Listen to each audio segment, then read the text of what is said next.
He whakatūpato kua utaina ki runga i te moana o Taupō nui ātia mo te maringi o te paruparu ki roto i te wai. Me pono a Pūkōrero, kua pakuru te hamuti, kua pakuru te pūnaha. E hara tēnei te mahinga hau, e hara tēnei te tauhau. Mai rāno e tuāhua puta mai i Taupō nui ātia nei. I maringi ngā waipara ki te moana nei i te pito e kia nei ko Taupō Main Beach e pātata ana ki te tiriti o Kaimanawa.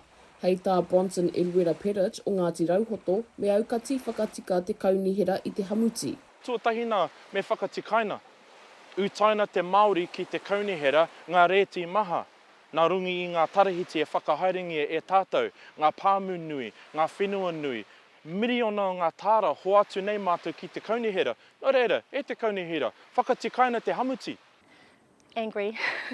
Makes me feel angry because whilst others in the community see no swimming, it is us, it's uri of our rohe, of Taupō, it's uri of our moana. We are water people.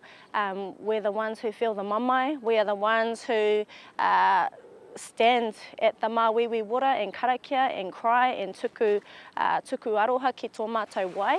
E pāpauri ana te ngākau a wahine merge nā te maringi o te paruparu ki roto i te wai. Hei tāna kāre ia i te ohorere ki e nei āhuatanga. It's always between the stormwater and the wastewater, engari, pera to us. It's something that we aren't surprised to hear anymore, which is quite sad for us, especially mana whenua, our hapu, our iwi o Ngāti Tuwhare Toa.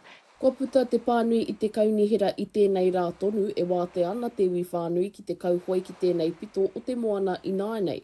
Nō te mea he wātea ngā hua o te whakamātautau. I think to start off with, we need to have the hard conversations on that tepu around actually we can't continue to palm the responsibility off to regional council.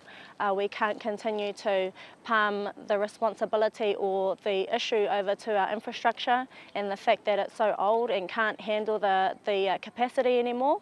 E whirinaki ana hau i a rāua, ahako he tauhau, ahako i pōti rāua i tērā tau kua pahure, e mohio pai ana hau kua mohio ke i enei tuāhua, mena ka kōrero a hau ki a rātou, kua mohio ke. Ka mutu ko te manoko nui ka tīmata te kaunihera ki te āta wānanga i ngā rautaki kia kaua anō ngā hamuti e maringi noa anō ki te moana ātāhua nei. Maisi Kuki, Aukaha.